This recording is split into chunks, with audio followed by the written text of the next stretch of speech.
Shalom saudara terkasih, sangat berbahagia dapat berjumpa dan bersekutu dengan Anda para pendengar.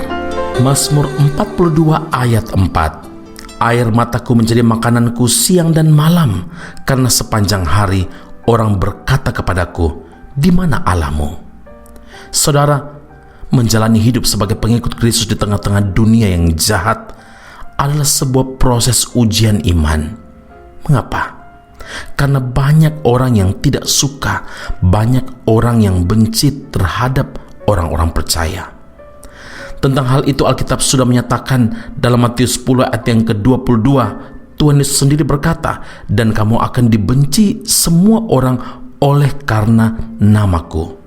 Jadi bukan hal yang mengejutkan lagi bila orang percaya seringkali mendapat perlakuan yang kurang nyaman, ditindas, dicemooh, diintimidasi, diperlakukan tidak adil.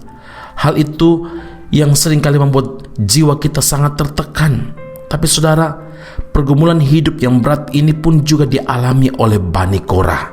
Bani Korah adalah keturunan anak-anak Korah bin Yisar bin Kehat bin Lewi yang melayani di kemah suci sebagai penjaga-penjaga pintu masuk kemah.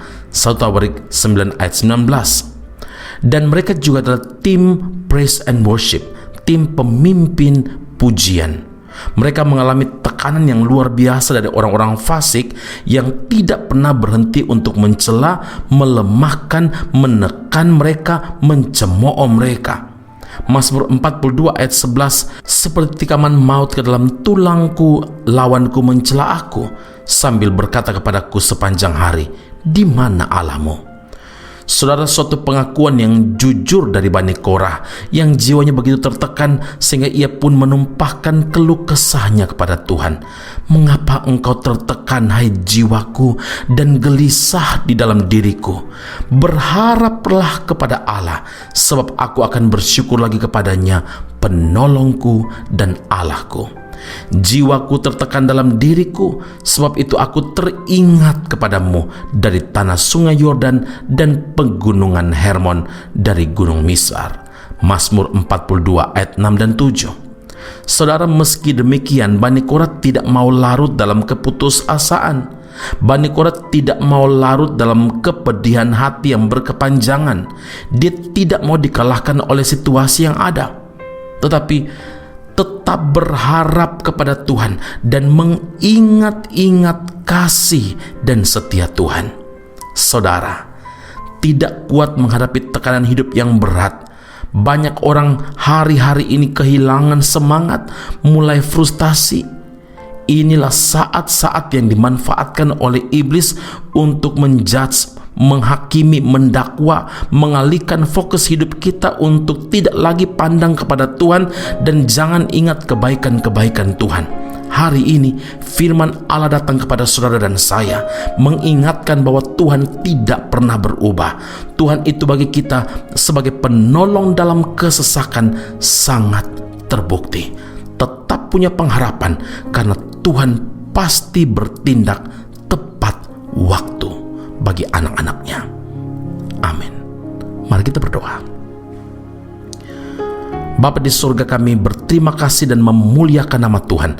Kami bangga punya Engkau, Tuhan Allah yang hidup. Hari ini kami mungkin belum menerima sesuatu yang menjadi doa dan pergumulan kami, tapi kami tahu Tuhan bertindak selalu tepat waktu. Berikan keyakinan dalam hati kami, biar jiwa kami tetap berharap kepadamu. Kami tidak pernah gelisah lagi, karena kami punya Allah yang hidup, Allah yang selalu menyatakan kehendak dan kuasa di segala pujian dan syukur yang dinaikkan oleh anak-anaknya. Engkau Tuhan penolong kami, Engkau Tuhan yang terbukti kasih-Mu dan kuasa-Mu. Terima kasih Bapa di surga, terima kasih Tuhan Yesus.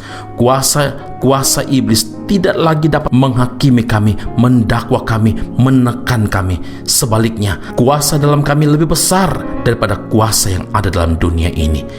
Tuhan selalu bersama dengan setiap orang yang hidup melekat kepadamu. Terima kasih Bapa di surga.